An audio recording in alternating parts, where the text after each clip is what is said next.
마음이 본래 비고 고요하다.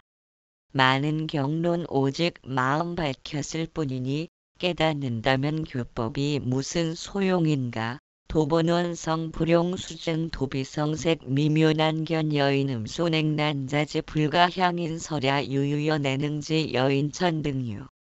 도는 본래 원만이 이루어진 것이니 닦거나 증득할 것이 없으며 도는 소리나 빛이 아니라서 미묘하여 보기가 어렵다. 마치 사람이 물을 마시면 차고 더운 것을 스스로는 알되 남에게 말할 수가 없는 것과 같다. 오직 열에만이 알 수 있고 그 밖에 사람이나 하늘 등의 무리들은 도무지 깨닫지도 알지도 못한다. 범부는 지혜가 미치지 못하므로 겉모습에 집착하여 자기 마음이 본래 비고 고요하다는 것을 알지 못하고 망령되이 겉모양과 온갖 법에 집착하여 곧 외도에 떨어진다. 만약 모든 법이 마음에서 생긴 것임을 알면 집착이 있을 수 없다. 집착하면 알지 못한다. 만일 본성을 알게 되면 12부경이 모두 부질없는 문자이다. 많은 경론이 오직 마음을 밝혔을 뿐이니 어나어나에 깨닫는다면 교법이 무슨 소용이 있겠는가. 지극한 진리는 말을 떠났는데 교법은 말씀이니 진실로 도가 아니다. 도는 본래 말이 없고 말이란 허망할 뿐이다. 만약 꿈에 누각이나 궁전, 상마의 물이나 나무 순못 정자 등의 모습을 보거든 한 생각이라도 즐겨 집착하지 말라. 이것이 다 중생으로 의탁하는 것이 되니 부디 주의하여라.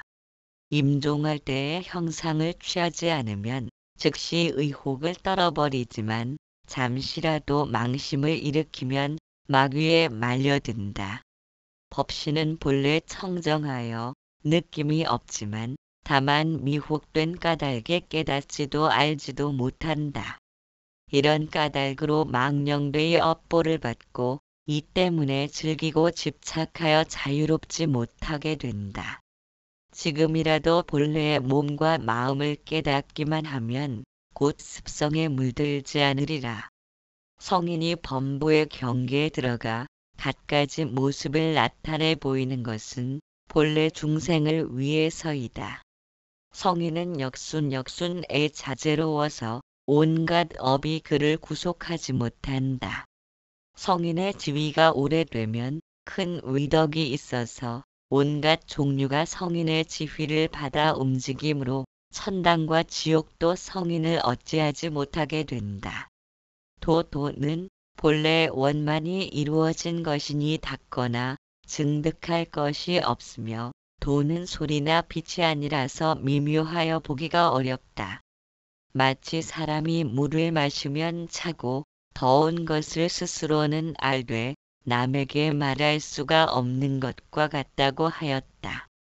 마음은 성품과 작용으로 존재하는데 마음의 작용이란 오관인 눈으로 보고 귀로 듣고 코로 맡고 혀로 맛보고 몸으로 감촉하는 것이다. 보고 듣는 작용은 형상과 소리가 있으면 보고 듣는다고 하며 없으면 보고 듣지 못한다고 한다. 그러나 성품은 항상 깨어있다. 사람이 잠들었다가도 깰 수 있는 것은 잠들지 않는 무언가가 존재하기 때문이다. 그것이 사라지면 영영 깨어나지 못함으로 죽음이라고 하는 것이다. 마찬가지로 소리를 듣는 귀도 소리가 없으면 들음이 없다가 소리가 나타나면 소리를 듣게 된다. 소리가 없으면 귀가 잠들었다가 소리가 있으면 깨어남과 같다. 깨워주는 무언가가 존재한다는 의미이다.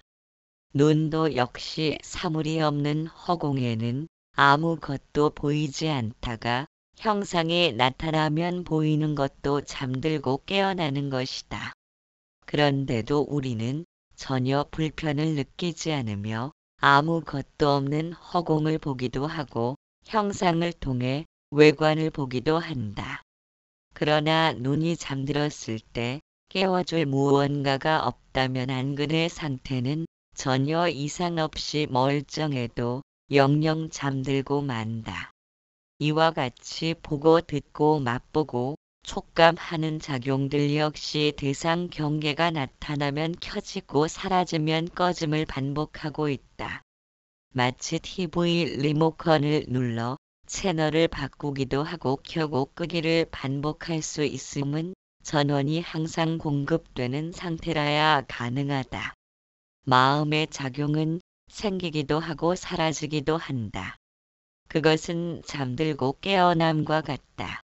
전원이 없는 곳에서는 전자기기가 하등 소용없는 물건이듯이 마음의 작용도 성품이 없으면 아무짝에도 쓸모가 없다.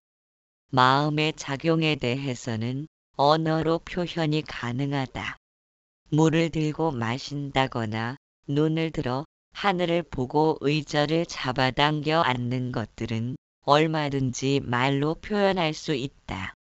그러나 과일을 먹으면서 맛을 아는 그것이나 등의 의자 등받이가 닿는 느낌에 대해서 본인은 분명히 느끼지만 말로는 표현이 불가능하다. 무엇 때문인가? 성품으로 행해지는 것이기에 그렇다. 성품은 오직 지금 이 순간에만 존재한다. 눈에 사물이 비치고 귀에 소리가 들려오는 것은 지금 보이고 들리는 것이다. 그러한 것들이 언어로 표현될 수 없음은 언어는 과거의 산물이기 때문이다. 물맛이 차고 덥다고 해도 얼마큼 차고 더운지는 본인만이 알 수 있다. 탁자가 크다고 해도 얼마나 큰지는 본인이 직접 눈으로 보아야 한다. 이와 같이 언어는 다른 것과 비교해야 가늠할 수 있는 한계를 지니고 있다. 그래서 상대적 관념이라 한다. 이것과 저것의 비교를 통해 존재하는 것은 유의법이며 언어의 법이며 있음과 없음의 법이라 한다. 그것은 항상 다른 것에 초점이 맞추어져 있으므로 좋고 나쁨, 내 맘에 들고 안 들고에 길들여져 있다. 반면에 지금 이 순간에만 존재하는 성품은 그렇지 않다. 그것은 다른 것과의 비교를 통해 생겨나는 것이 아니기 때문에 그 자체만으로 존재한다. 거기에는 좋고 나쁨을 가늠할 비교 대상이 없으므로 순수한 본질이다. 그것이 무위법이며 절대관념이며 있음과 없음마저 없는 법이다. 그러나 우리는 언어에 길들여진 탓으로 무엇이든 언어로 표현하지 못하면 받아들일 수가 없다. 물맛이 차다고 하면 얼마나 찬지를 알기 위해서는 다른 것을 끌고 와야 한다. 얼음보다 차다고 하는 등으로 보다라는 비교 대상이 있어야 알 수 있다. 성품은 비교 대상이 필요치 않은데도 언어로 성품에 대해서 알려고 한다면 무위법을 유위법으로 끌어내려야 한다. 허공도 직접 눈으로 보아야 알 수 있는 무위법이다. 다른 형상을 지닌 것들도 눈으로 보아야 알 수 있지만 그것들은 다른 비교 대상을 통해 짐작할 수 있다. 그런데 허공은 비교할 무언가가 존재하지 않는다. 그래서 허공이라는 언어를 붙이는 것도 옳지 않다. 만일 땅이 없고 온통 허공만 있다면 그 자리에는 언어를 붙일 무언가가 없다. 그것이 절대관념이며 무위의 법이다. 도가 그와 같다. 본래 원만이 이루어졌다는 것은 이것과 저것의 결합으로 생겨난 것이 아니므로 생멸 변화를 일으키지 않고 늘 그대로 한결같이 존재한다. 그러므로 닦는다고 얻을 수 있거나 닦지 않는다고 얻을 수 없는 종류가 아니다. 만일 닦아서 얻는다면 생멸의 속성을 지녔기에 언젠가는 부서져야 한다. 그리고 닦지 않는다고 해서 얻을 수 없다면 있고 없음을 지녔기에 여기에는 있고 저기에는 없다는 것이다. 그것도 역시 유의의 법이라 얻었더라도 언젠가는 저쪽 너머로 사라질 것이다. 그런 까닭의 무의의 법은 오직 열에만이 알 수 있고 그 밖의 사람이나 하늘 등의 무리들은 도무지 깨닫지도 알지도 못한다. 범부는 지혜가 미치지 못하므로 겉모습에 집착하여 자기 마음이 본래 비고 고요하다는 것을 알지 못하고 망령되이 겉모양과 온갖 법에 집착하여 곧 외도에 떨어진다고 하였다. 그도 그럴 것이 허공을 언어로 표현하고자 하고 다른 비교 대상을 끌어오려 하기에 도무지 허공을 알 길이 없다. 성품도 그와 같다. 그것은 그저 느끼기만 하면 될 뿐인데 생각을 헤아리며 짐작하고자 한다면 그것이 망상으로 전도되는 것이다. 그래서 도 닦는다는 것은 망상으로 피운 짐작과 헤아림을 모두 내려놓는 것 외에는 다른 길이 없다. 대사는 말하길 만약 모든 법이 마음에서 생긴 것임을 알면 집착이 있을 수 없다. 집착하면 알지 못한다. 만일 본성을 알게 되면 12부경이 모두 부질없는 문자이다. 많은 경론이 오직 마음을 밝혔을 뿐이니 어나에 깨닫는다면 교법이 무슨 소용이 있느냐고 하였다. 본성을 알게 되면 12부경이 부질없는 문자에 지나지 않는다고 하였다. 본성을 안다는 것은 생명을 느낀다는 것이다. 생명을 알려고 12부경전을 뒤적여 봐도 결국 자신이 살아있음을 알지 못하고 있을 뿐이다. 뒤적여 보는 것도 생명으로 행하는 바인데 무엇으로 생명을 밝힐 것인가? 언어를 사용하는 것도 모두 생명의 힘이고 교법도 모두 생명으로 나타난 것이다. 생명을 통해 세상이 이루어져 있음을 알지 못하고 자꾸 생명을 밝히려 들면 환법 같은 세상에서 또 다시 꿈속을 전전한다. 생명을 어찌 말로써 표현할 수 있겠는가? 표현하려는 자체가 생명에 대해서는 전혀 알지 못한다는 의미이다. 그래서 어리석다고 말하는 것은 자신이 살아있으면서도 살아있음을 느끼지 못하는 까닭이다. 성품이 생명임을 알면 더 이상 머리로 짐작하고 헤아리는 모든 행위를 멈출 것이다.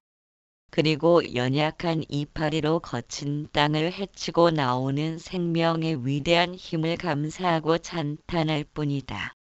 어렵고 힘든 환경에서 용기를 잃지 않고 꼿꼿이 살아가는 사람들에게도 생명의 힘을 느끼고 그들을 경배할 것이다. 무수한 생명이 도처에서 움트며 기지개를 펴고 있는데 굳이 책갈피를 넘기며 글귀 속에서 찾으려는 어리석음을 스스로 일깨울 수 있어야 한다. 대사는 누누이 말하길 견성하려면 스승을 만나야 한다고 하였듯이 스승은 머릿속에 새로운 무언가를 집어넣는 것이 아니다. 다만 잘못 돌아가는 것을 잡아 뽑는 것이 스승의 역할이다. 본인이 원대한 생명이 곧 성품을 일컫는 줄 아는 것은 김매는 것이고 스승은 단지 잡초만 제거할 뿐이다. 대사는 말했다. 지극한 진리는 말을 떠났는데 교법은 말씀이니 진실로 도가 아니다. 도는 본래 말이 없고 말이란 허망할 뿐이라고 하였다. 말로 표현될 수 없고 가리킬 수도 없는 원대한 생명의 힘이 본성임을 자각하는 사람들은 하찮은 욕망에 매달려 부질없이 생명의 힘을 낭비하려고 애쓰지 않는다. 그들은 온 세상이 생명의 빛과 에너지로 출렁거림을 안다. 그렇기에 대사께서 주의를 당부한 것처럼 형상을 지닌 것에 마음을 빼앗기지 않는다. 그것들은 무한한 생명의 바다에서 물거품처럼 생겨난 것이니 거기에 집착하여 생명의 바다를 보지 못하는 어리석음을 행하지 않는다. 법신은 본래 청정하여 느낌이 없지만 다만 미혹된 까닭에 깨닫지도 알지도 못한다고 하였다.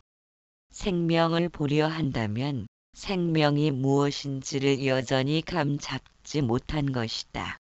황벽 스님은 법신이 허공이라 하였으며 허공 중에 법신이 있는 것이 아니라 허공이 곧 법신이라고 하였다. 사람들은 법신이 허공이라 하면 하늘을 올려다보며 법신을 찾고자 한다. 그러나 찾을 필요가 없음은 허공이 법신인 까닭이다. 찾는 그것도 허공인 줄 알면 그것이 생명을 본 것이다. 그는 더 이상 생명을 찾아 헤매지 않는다. 눈은 보지만 보는 눈을 스스로 볼 수는 없다. 거울에 비춰본다고 하지만 그것은 거울에 비친 허상을 볼 뿐이다. 거울 속의 눈은 보는 성품이 없기 때문이다.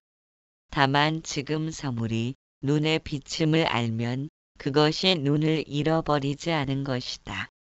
그는 눈을 본 것이다. 지금 보고 있으며 사물이 비춰지고 있는데 눈을 찾을 일 무엇 있겠는가? 성품도 그와 같다. 지금 살아서 펄펄 움직이는데 다시 무엇을 찾고자 하는가? 찾으려는 그것이 마군이며 어리석은 중생이며 악마의 유혹이다. 대사는 그것을 이렇게 말한다. 이런 까닭으로 망령되이 업보를 받고 이러한 망상 때문에 헛된 욕망에 사로잡혀 집착하기 때문에 자유롭지 못하게 된다. 지금이라도 본래의 몸과 마음을 깨닫기만 하면 곧 습성에 물들지 않으리라.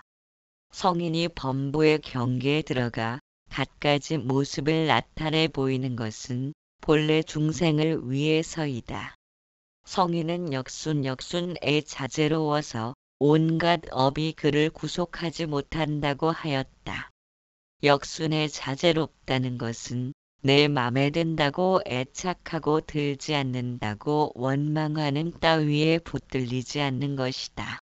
거울은 장미가 오면 장미를 비추이고 국화가 오면 국화를 비춘다. 장미가 마음에 든다고 못가게 붙들지 않고 국화가 마음에 들지 않는다고 등을 때밀지 않는다. 그러한 평상심으로 온 세상 곳곳을 비추는 햇빛처럼 골고루 빛을 나누어 준다. 그러므로 온갖 종류가 성인의 지휘를 받아 움직이므로 천당과 지옥도 성인을 어찌하지 못한다고 하였다. 마음속에 역순을 두어야 천당이든 지옥이든 나타나겠지만 마음이 텅 빈 거울처럼 아무런 사심 없이 영상을 비춰줄 뿐이라면 거기에 천당과 지옥이 어찌 명암을 내밀 수 있겠는가? 11. 의심을 짓지 말라. 생사를 윤회하게 되어 어떤 경계도 통과할 수 없다. 의심 만들면 생사에 받아 떠돌아 후회해도 구제할 길이 없다. 범부 신식혼매 불동성이 내외 명철 야교의즉 불작 작직균왕 생사 후회 무상구처 빈궁곤고 개종 망상생. 범부는 아는 것이 어두워서 성인이 안팎으로 밝은 것과는 같지 않다. 만약 의심이 생기거든 의심을 짓지 말아라. 의심을 만들면 생사의 바다에 떠돌게 되어 후회하여도 구제할 길이 없다. 빈곤과 고통이 다 망상에서 생겼으니 만일 마음을 깨달아서 서로 경책하면서 작용하는 일 없이 작용하면 곧 열에 직연직연에 들 것이다. 처음 발심한 사람은 정신이 안정되지 못하니 자주 꿈속에서 이상한 경계를 보더라도 선뜻 의심하지 말라. 이 모두가 자기 마음에서 일어난 것이지 밖에서 온 것이 아니다. 꿈에 광명이 나타나는 것이 햇빛보다 밝은 것을 보면 남은 습기가 다 없어지고 법계의 성품이 나타나리라. 만일 이런 일이 있으면 성불할 요인이 되는 것이니 오직 자기만 알고 남에게는 말하지 말라. 혹 고요한 숲속에서 다니거나 머물거나 앉거나 누웠을 때 눈에 크고 작은 광명이 보이더라도 남에게 말하지도 말고 또 거기에 집착하지도 말라.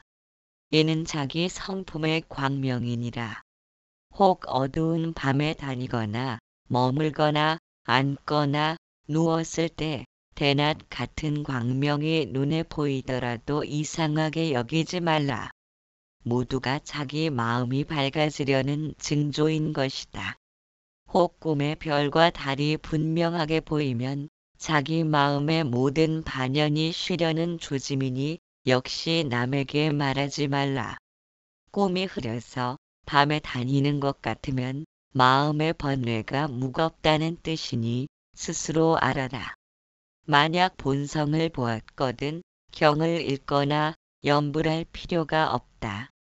많이 아는 것은 별 이익이 못 되고 도리어 정신이 혼미해진다.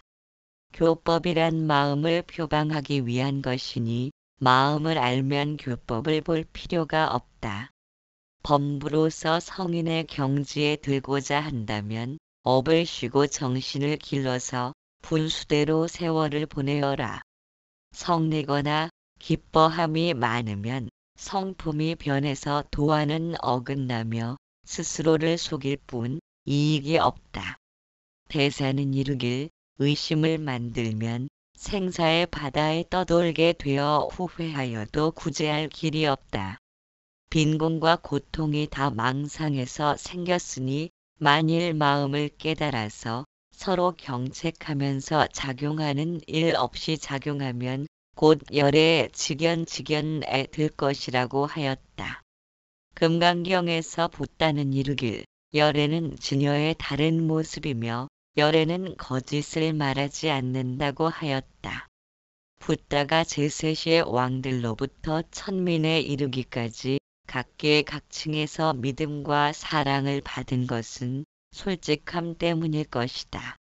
마음과 마음이 연결되는 가장 빠른 직선거리는 진정성이다. 어떤 책략이나 모략을 통해서는 순간적인 믿음을 얻을 수 있지만 그것은 결코 오래 가질 못한다.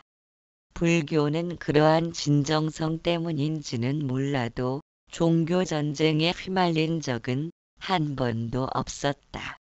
종교전쟁이 일어나는 것은 우리 교단을 따르지 않으면 총칼에 의한 무력도 불사했기 때문이다. 그러나 불교는 그런 이야기를 하지 않는다. 심지어 금강경에서는 붓다의 솔직함이 그대로 묻어나오고 있다. 바라문 교도들의 박해가 끊이지 않고 이어지는 상황에서라면 나를 따라야 한다고 말해도 부족할 것이다. 그러나 붓다는 다음과 같이 말한다. 열애에게 깨달은 무언가가 있다면 그는 거짓을 말하는 것이다. 그는 있지도 않은 것에 집착하여 나를 잘못 설명하는 것이다. 라고 하였으며 또한 열애에게 나는 존재하는 것들을 구원했다는 생각이 일어나겠는가. 실로 그렇게 보아서는 안 된다.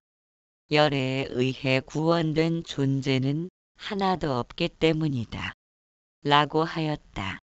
그리고 가르침에 대해서도 다음과 같이 말씀하였다. 수부티여 열애는 법을 가르쳐 보였다라고 말하는 자가 있다면 그는 틀린 말을 하는 것이다. 그는 진실이 아닌 것에 집착하여 나를 비방하는 것이다. 그것은 어째서냐 하면 법의 가르침이라 하더라도 법의 가르침으로 인정될 수 있는 무엇은 어디에도 존재하지 않기 때문이다. 라고 말씀하였다. 그처럼 솔직하고 진정성 있는 태도를 지니고 다른 종교와 위화감을 조성하지 않는 불교가 다른 종교를 짓밟기 위해 무력을 행사한다는 것은 상상할 수도 없다. 참으로 중생에 대한 큰 사랑이 없으면 가능치 않은 일일 것이다. 대사도 말씀하였듯이 빈곤과 고통이 다 망상에서 생겼다고 하였다. 세상을 사는 것은 타인에 의해 살아간다. 재물도 타인이 전해주는 것이며 타인이 없이 나 혼자 살 수는 없다. 이와 같이 서로 관계를 맺으면서 세상이 형성되었기에 욕심 많고 인색한 사람을 좋아하는 사람은 별로 없다. 이치대로라면 욕심 많은 그들이 욕심 없는 사람들보다 더 잘 살아야겠지만 그렇지 않다. 얼마간은 잘 사는 듯 하다가도 주변에서 방해 세력들이 나타나 가로막히기 일쑤이다. 그것은 마음과 마음이 서로 연결되었기 때문이다. 나와는 전혀 상관없는 생면부지의 사람이라도 길 가다 넘어져 쓰러지면 안타까운 생각이 먼저 들지 참 잘 되었다고 생각하지는 않는다. 왜냐하면 자신이 넘어져 다친 기억이 존재하기 때문이다.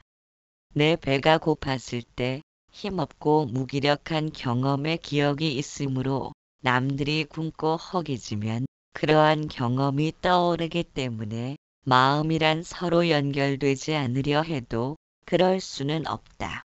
망상을 핀다는 것은 의심, 질투, 오만, 변덕 등의 부정적인 감정을 의미한다. 그와 같은 망상이 내면을 채우고 있다면 마음과 마음들이 서로 충돌하기 때문에 세상의 보호를 받을 수 없음은 당연한 일이다. 또한 자신의 습성을 파악하다 보면 부모 간의 신뢰나 애정의 척도가 자신에게 그대로 나타나고 있음을 발견할 수 있다. 이처럼 마음이란 개인적인 영역이 아니라 서로 연결되어 나타나기 때문에 타인이 내게 행하는 모습을 통해 내가 타인에게 행한 바를 가장 정확하게 판단할 수 있다. 상대방이 내게 행하는 모습에서 자신이 행한 바를 찾기 시작한다면 그것은 객관적으로 자신을 파악하는 힘을 의미한다. 자신을 읽을 수 있다는 것은 곧 세상을 읽는다는 의미도 된다.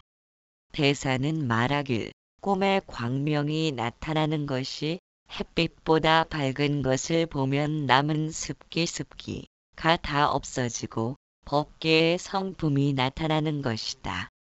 만일 이런 일이 있으면 성불할 요인이 되는 것이니 오직 자기만 알고 남에게는 말하지 말라고 하였다. 본각의 밝음은 밝혀서 드러나는 것이 아니고 우리들 내면에 이미 존재한다. 그러나 분별하고 비교하고 취사선택의 갈등으로 내면이 산만하기에 드러나지 못할 뿐이다. 야간에 사냥하는 맹수들은 눈에서 불을 뿜기 때문에 아무리 어두운 곳에서도 사냥을 하면서 생존할 수 있다. 개나 고양이들도 밤중에 눈에서 불빛이 빛나지만 그것은 모두 본각의 밝음이 모든 생명체에게 존재하기 때문이다. 그러나 인간은 등불을 사용하므로 굳이 눈에서 안광을 내뿜을 필요가 없으므로 소멸되었을 것이다. 그러한 본각의 밝음이 꿈에서 나타날 때 마음이 밝아진다는 징조라고 말씀하고 있으며 그것을 남에게 발설할 필요는 없을 것이다. 혹 꿈에 별과 달이 분명하게 보이면 자기 마음의 모든 반연이 쉬려는 조짐이며 꿈이 흐려서 밤에 다니는 것 같으면 마음의 번뇌가 무겁다는 뜻이니 스스로 자신을 돌아보아 마음을 맑혀야 한다. 그리고 교법이란 마음을 표방하기 위한 것이니 마음을 알면 교법을 볼 필요가 없다.